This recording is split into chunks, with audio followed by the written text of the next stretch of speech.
கர்த்தருக்குள் பிரியமானவர்களே, September 21 Elon G white அம்மையார் அவர்களுடைய மாரநாதா புத்தகம், பக்கம் 527. இன்றைய தியானத்திற்காக தெரிந்து கொள்ளப்பட்ட தலைப்பானது யாக்கோபின் இக்கட்டு காலம். வசனம் எரேமியா 30வது அதிகாரம் 7வது வசனம்.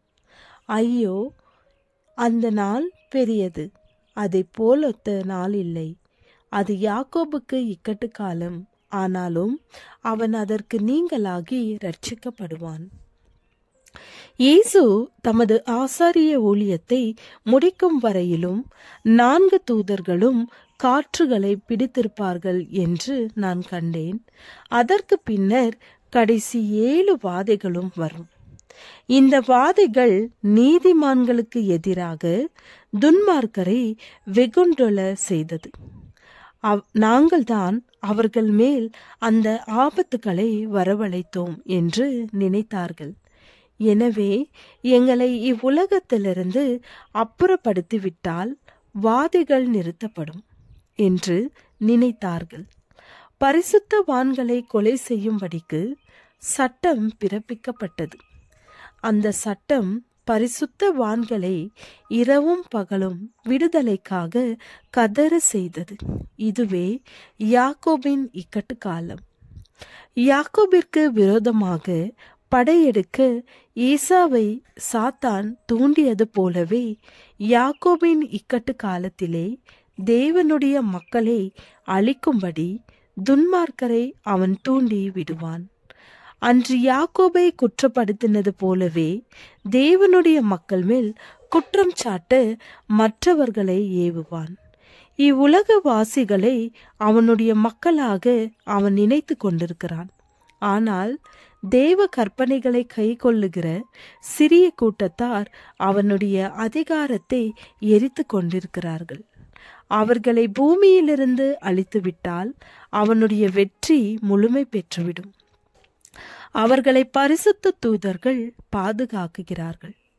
எனவே அவர்கள் பாவங்கள் எல்லாம் மன்னிக்கப்பட்டு விட்டன என்று அனுமானிக்கிறான்.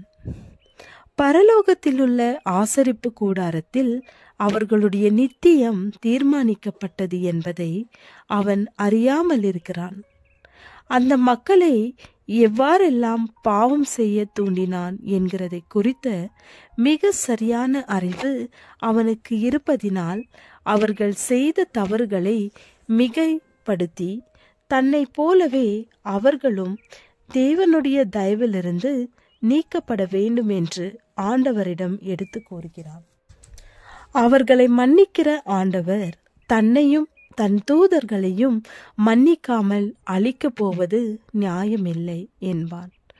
அவர்கள் தனது இறை என்று உரிமை கோரி அவர்களை அழித்து போடத்தக்கதாக அவர்களை தன்னிடம் ஒப்படைத்து விட வேண்டும் என்றும் வேண்டுகோள் விடுப்பான். பாவங்களை சுட்டிக்காட்டி சாத்தான் தேவனுடைய மக்களை குற்றம் சாட்டுகிறதினால் அவர்களை உச்சக்கட்ட நிலை வரை சோதிக்க ஆண்டவர் அவனை அனுமதிக்கிறார். ஆண்டவர் மேல் அவர்கள் வைத்திருக்கிற நம்பிக்கை, அவர்கள் விசுவாசம், உறுதி எல்லாம் பயங்கரமாக சோதிக்கப்படும். தங்களுடைய கடந்த காலத்தை பார்க்கும்போது அவர்கள் நம்பிக்கை எல்லாம் அழிந்து போய்விடும். ஏனெனில் தங்கள் வாழ்க்கை முழுவதிலும் எந்த நன்மையான காரியங்களையும் தாங்கள் செய்ததாக அவர்களுக்கு தெரியவில்லை. அவர்களுடைய பலவீனங்களையும் தகுதியின்மையும் குறித்து முற்றிலுமாக அறிந்தவர்களாக இருக்கிறார்கள். அவர்கள் நம்பிக்கை வீண் என்கிற எண்ணத்தினாலே அவர்களை பயமுறுத்த சாத்தான் முயற்சிக்கிறான்.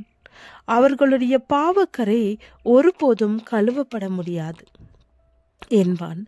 இப்படியாக அவர்கள் விசுவாசத்தை குலைத்தால் அவர்கள் அவன் கண்ணியிலே விழுந்து தேவனுக்கு உண்மையாயிருப்பதிலிருந்து விழுந்து விடுவார்கள் என்று நம்புகிறான்.